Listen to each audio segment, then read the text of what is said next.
Hello everyone, today we'll talk about how to fix or how to solve the problem of clear data. On the application of Yazio, you will click on settings. In this page, we click on apps, default apps, app settings. In this list, you will scrolling down until you find this application of Yazio and you will click. Here we go to first stop and you will click OK. Then you will enter to the window of storage. Here we click on clear cache.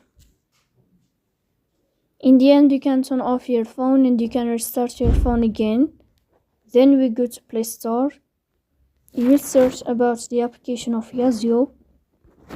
Here you can install your app and you can install it again. So please don't forget to support us by like and subscribe. See you next time and thank you for your watching.